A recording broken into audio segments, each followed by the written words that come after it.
क्यों एक पिंजरे में 5 बंदरों को बंद करके रखा गया था? क्यों उन पर बार बार ठंडा पानी डाला जा रहा था? और क्यों वो 5 बंदर अपने सामने रखे हुए केलों को नहीं खा पा रहे थे? और क्या हम लोग भी कभी कभी अपने ऑफिस में, अपने घर पे, अपने समाज में उन बंदरों जैसा महसूस तो नहीं करते हैं?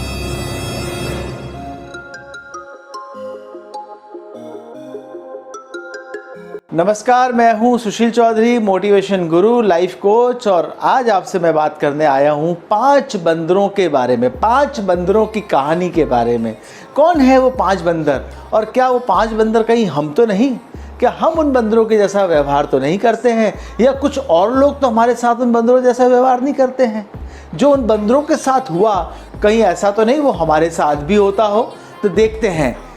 एक बार एक पिंजरे के अंदर 5 बंदरों को कैद करके रखा गया। 5 बंदर, काफ़ी देर हो गई, बंदर भूखे थे, उनको खाना चाहिए था। कुछ हुआ ऐसा कि उस पिंजरे में ऊपर तो केले टांगे गए और अंदर एक सीढ़ी रखी गई। अब अंधे को क्या चाहिए? 2 आंखें। यानी उन बंदरों को क्या चाहिए भूख मिटाने के लिए? वो केले। बंदर बड़े खुश हुए। एक बंदर लपका, बहुत तेज़ी से सीढ़ी पर चढ़ना शुरू हुआ कि जैसे वो सीढ़ी पर चढ़ेगा और उसे वो केले मिल जाएंगे। पर दुर्भाग्य से जैसे ही उसने सीढ़ी पर चढ़ना शुरू किया, सर्दी का समय था और चारों ओर से बर्फीला ठंडा पानी उस बंदर के ऊपर और उस बंदर के साथ साथ उसके बचे हुए 4 साथियों के ऊपर गिरना शुरू हुआ। घबरा कर वो बंदर सीढ़ी से उतर गया और वापस अपने साथियों के पास जाकर एक कोने में दुबक कर बैठ गया। 5 बंदर ठंड से कांप रहे थे। 5 बंदर उस ठंडे पानी से, बर्फीले पानी से नहा चुके थे, परेशान हो गए थे। सर्दी में उनके दांत कटकटा रहे थे और उनके शरीर की कंपन कम नहीं हो रही थी। थोड़ी देर बीती, पानी की ठंडक का एहसास कम होने लगा। फिर एक दूसरे बंदर ने हिम्मत करी। उसे लगा कि मुझे तो केले खाने चाहिए, पहले को नहीं मिले तो क्या हुआ? वो लपका उस सीढ़ी की ओर और उसने चढ़ना शुरू किया। जैसे ही उसने सीढ़ी पर चढ़ना शुरू किया, फिर से वही बर्फीला ठंडा पानी उसके ऊपर और उसके साथ साथ उसके साथियों के ऊपर। फिर से जाकर कोने में दुबक गए सब लोग। ऐसे कर कर अधिकतर बंदरों ने केले पाने के लिए सीढ़ी पर जब भी चढ़ने की कोशिश करी, हर बार बर्फीला ठंडा पानी उनके ऊपर गिरा। अब वो समझ गए कि इस सीढ़ी पर चढ़ना खतरनाक है। जब भी हम इस सीढ़ी पर चढ़ेंगे, बर्फीला ठंडा पानी हमारे ऊपर गिरने वाला है। मनोवैज्ञानिकों ने जो इनका अध्ययन कर रहे थे, उन्होंने अब कुछ बदलाव किया। उस पिंजरे में से उन 5 बंदरों ने, जिन्होंने उस ठंडे पानी का अनुभव कर लिया था, उन 5 बंदरों में से एक बंदर को बाहर निकाला और एक नए बंदर को अंदर डाला, जो बिल्कुल नया था। वो नहीं जानता था कि पानी गिरता है, क्या होता है। और वो नया बंदर जैसे ही आया, उसने 4 बंदरों को देखा जो एक कोने में बैठे हुए थे, और उसने देखा वहाँ केले लगे हुए हैं, सीढ़ी है, तो केले लगे, सीढ़ी है, तो जाके केले खाने चाहिए, बैठे किस लिए हैं? तो नया बंदर तुरंत भागा सीढ़ी की ओर ताकि मैं सीढ़ी पर चढ़ूं और केले खाऊं। पर जैसे ही वो सीढ़ी की ओर भागा, वो 4 बंदर उस पर टूट पड़े और जोरदार पिटाई करी। खबरदार जो सीढ़ी पर चढ़े तो, खबरदार जो केलों की ओर देखा तो। ये वैसा उनका वो कह रहे थे, जवानों अपनी पिटाई से वो बताना चाह रहे थे। वो घबरा गया नया बंदर जो अभी भी आया था। उसने कहा ये क्या तरीका है? उसने जब जब सीढ़ी पर जाने की कोशिश करी, थोड़ी देर बाद फिर कोशिश करी। उसने कहा कभी तो मौका मिलेगा, मैं सीढ़ी पर चढ़ूंगा और केले खाऊंगा। जब जब उसे सीढ़ी पर चढ़ने की कोशिश करी, उसकी जोरदार पिटाई हुई। उसको समझ में आ गया, यहाँ की ये रीत है, इस सीढ़ी पर चढ़ने वाले की पिटाई होती है। यानी इस सीढ़ी पर नहीं चढ़ना चाहिए और चढ़ने वाले को पीटना चाहिए। अब उन मनोवैज्ञानिकों ने दूसरा बंदर निकाला जिसको ठंडे पानी का अनुभव था, और एक और बंदर, दूसरा बंदर वो डाला जिसको ठंडे पानी का कोई अनुभव नहीं था। अब उस पिंजरे में 3 ऐसे बंदर हैं जिनको ठंडे पानी का अनुभव है कि ठंडा पानी गिरता है, और 2 ऐसे बंदर हैं जो ये नहीं जानते कि केले लेने जाने पर, सीढ़ी पर चढ़ने पर ठंडा पानी गिरता है। अब वो दूसरा बंदर भागा सीढ़ी की ओर। सारे बंदर उसके ओर लपके, सीढ़ी नहीं चढ़नी है, ऐसा वो बताना चाह रहे थे अभी पिटाई से, और वो पीटना शुरू किया जोरदार। और इस बार सोचिए, इंटरेस्टिंगली, वो जो बंदर थोड़ी देर पहले आया था, इससे पहले, जिसको ठंडे पानी का कोई अनुभव नहीं था, जो मार खा चुका था पहले, वो भी उस नए बंदर की पिटाई में शामिल था, नए बंदर को पीटने में शामिल था और ये बताने में शामिल था कि इस सीढ़ी पर नहीं चढ़ना है, चढ़ने पर पिटाई होगी। जिसको कोई मतलब नहीं कि ठंडा पानी कब गिरता है, सीढ़ी पर क्यों नहीं चढ़ना चाहिए और बर्फीले पानी का अनुभव कैसा होता है, उसके बावजूद वो उस पीटने वालों में शामिल है, पिटाई कर रहा है।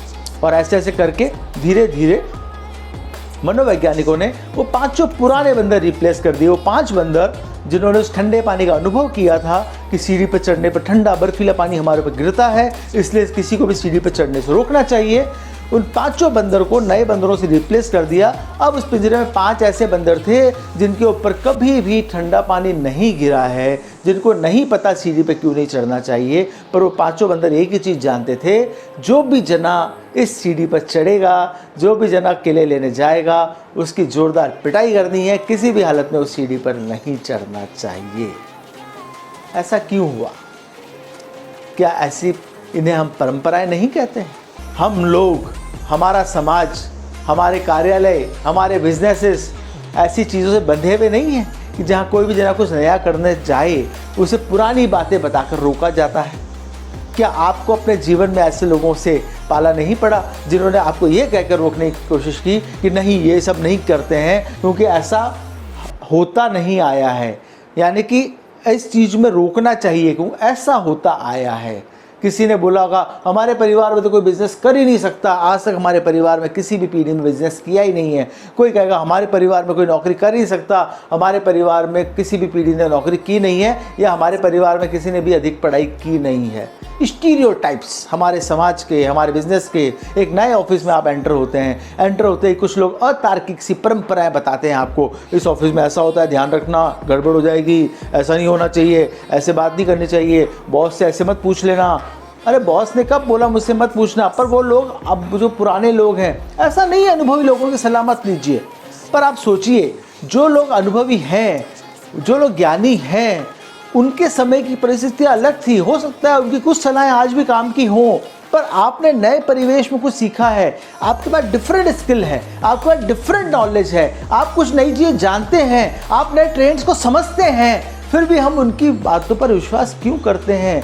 सोचिए, मार्क जुकरबर्ग यदि किसी पुराने अनुभवी व्यक्ति के पास जाता और बताता कि ये देखो मेरा बिजनेस प्लान क्या है, दोस्त लोग आपस में कनेक्ट हो सके, ऐसी वेबसाइट बना रहा हूँ जहाँ पे लोग एक दूसरे को अपनी फ़ोटो दिखाएंगे, मैं यहाँ घूमने गया था, एक दूसरे को बताएंगे कि मेरी शादी हो गई है, मैं ये कर रहा हूँ, वो कर रहा हूँ, तो कितना हंसता वो आदमी, वो अनुभवी आदमी। और मार्क जुकरबर्ग को कहता, मार्क जुकरबर्ग को, तो पागल आदमी है, ऐसी कैसी वेबसाइट बना रहा है, ऐसा कैसा बिजनेस कर रहा है। पर मार्क जुकरबर्ग ने ऐसा किया और दुनिया के सबसे सक्सेसफुल बिजनेस में से वो शामिल हुआ।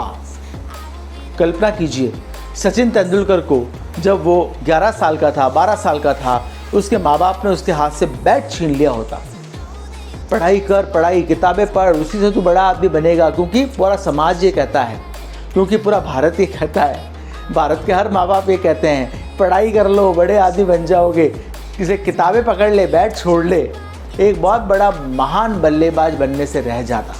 इस देश को, इस दुनिया को, जिसे हम गॉड ऑफ क्रिकेट कहते हैं, वो मिलने से हम वंचित हो जाते यदि उसके माँ बाप ऐसा सोचते जो पूरी दुनिया कहती है, जो सो कॉल्ड ज्ञानी लोग कहते हैं, वैसा उसके माँ बाप करते। तो सोचिए, दुनिया के सर्वाधिक सफल इन्वेस्टमेंट गुरु वॉरेन बफे कहते हैं भीड़ का हिस्सा मत बनिए, जहाँ भीड़ जा रही है वहाँ मत जाइए।